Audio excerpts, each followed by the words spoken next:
bayan, ang tawag sa ganito,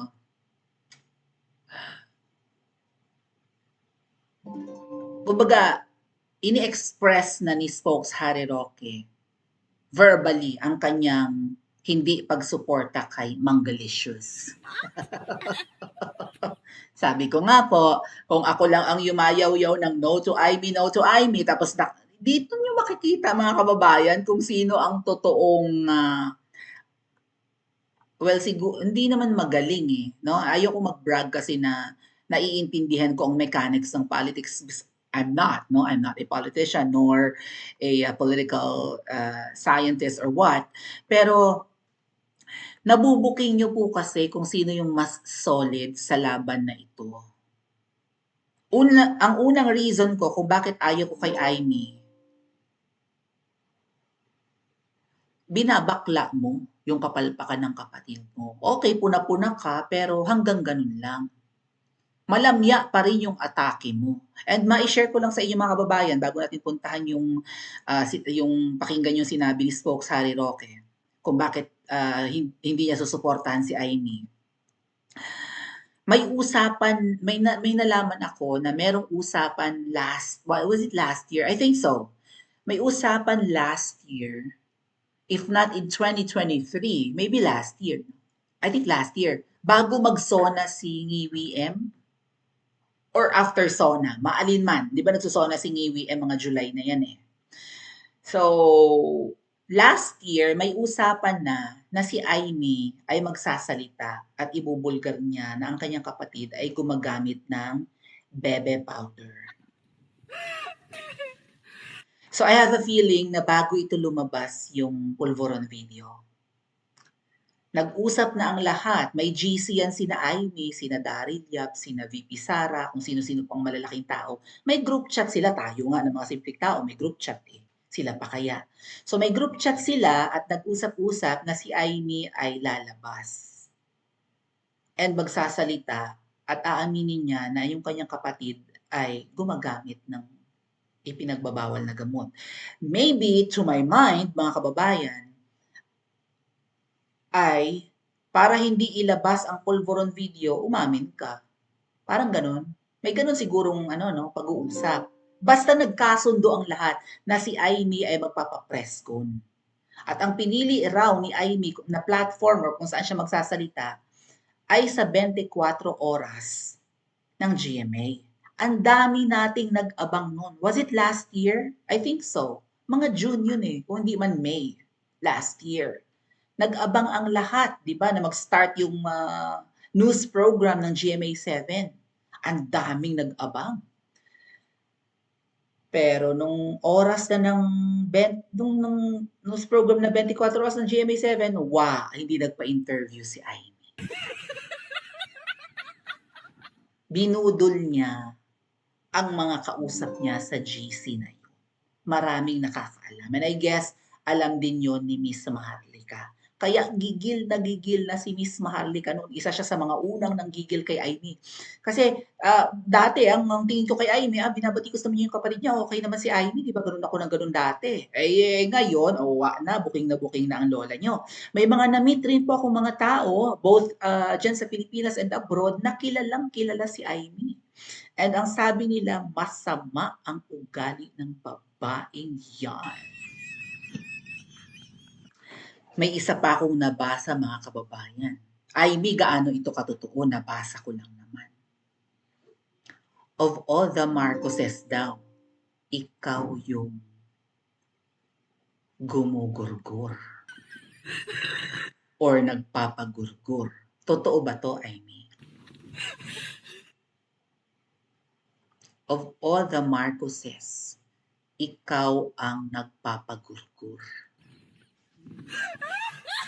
And then you'll support Amy. Kaya nga po, ngayong kampanyahan, dito yun nabubuking kung sino ang totoong Duterte supporter.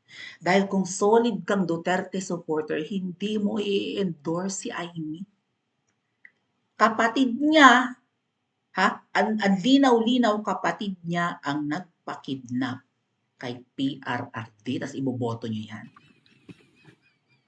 So palakpak, tuwang-tuwa yung mga double agents, 'di ba? O sabi na eh, tuwang-tuwa, proud na inendorso ni VP Sara si Amy. Eh kung strategy lang yan ni VP Sara, eh kung nagayuma si VP Sara, I don't know, eh kung na blackmail si VP Sara or whatever, kaya siya napilitang i-endorso yung isang yan. Pero I doubt na galing na galing. Diyos ko po, naaalibadbaran ako sa sa campaign ads ni Amy Mangga, yung itim ang kulay ng Pilipinas, yung silang dalawa ni VP Sara. Kasi pinagmamalaki niya, sino lang ba ang may ginawa? Sino lang ba? Pinagmamalaki niya sa lahat ng mga tumatakbo ngayon.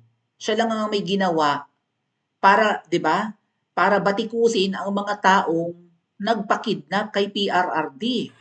So pinaparinggan niya sina Bongo, sina Bato. Wala namang ginawa. Well, si Bato at least sumama sa kanya sa hearing. Pero sino pa yung mga allies ni Pangulong Duterte? Wala naman daw ginawa. At least siya nagpa-hearing siya. So bidang-bida ngayon si Amy. Sino lang ba ang may ginawa? Ganun siya ng ganun, di ba? Sa panoorin nyo yung ads nila ni VP Sara. Nung ini-endorso siya ni VP Sara. Yung pareho sila nakaitim. Oh, yung ganun-ganun na proud sa kanyang accomplishments. Nakulong na nga yung matanda sa ICC, ginamit mo pa, Amy. Pero hindi mo mapangalanan ang kapatid mo na siya ang utak sa pagpapakidnap kay PRRD. Discuss natin yan kagabi.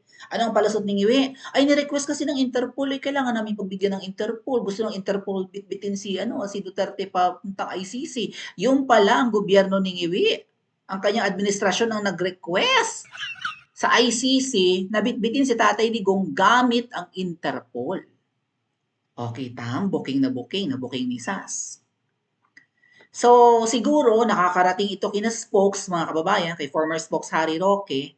Kaya naman, nung mga nakarang araw kasi, parang sabi ni spokes Harry Roque, eh okay, susundin ko si VP Sara kasi kaibigan, 'di ba? Close na kaibigan at alay ni VP Sara si spokes Harry Roque. So susundin daw niya ang kagustuhan ni VP Sara na i-endorso si Amy.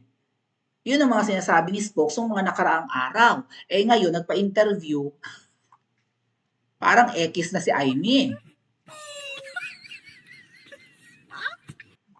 Pumunta si Spokes sa mga nagtitipon-tipon sa labas ng ICC, mga kababayan, Sabado ngayon. So marami na namang shoutout po sa mga nasa Europe. Anong oras na po ba dyan?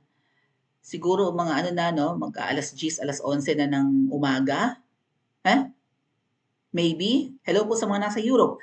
So laging may mga OFWs na nagtitipon-tipon doon, weekdays, weekend, nagtitipon-tipon sa labas ng ICC. Pati sa gubat doon sa una-unahan, kung bawal sila, sa gubat sila pupunta. Nagpipiknik, may mga dalang pagkain. Kinakaibigan na nga yung mga pulis doon. Maynila, kumusta kayo? Nalason na kayo? Tulog na kayo? Move on na kayo? Tanggap nyo na si PRRD na bitbit kasi hindi namin tanggap. Pakinggan po natin si Spokes Harry Roque sa kanyang interview with, I think this is SMNI, sa kanyang sasabihin na X si Mangga, X talaga. Ang mga double agents, todo promote kay Amy.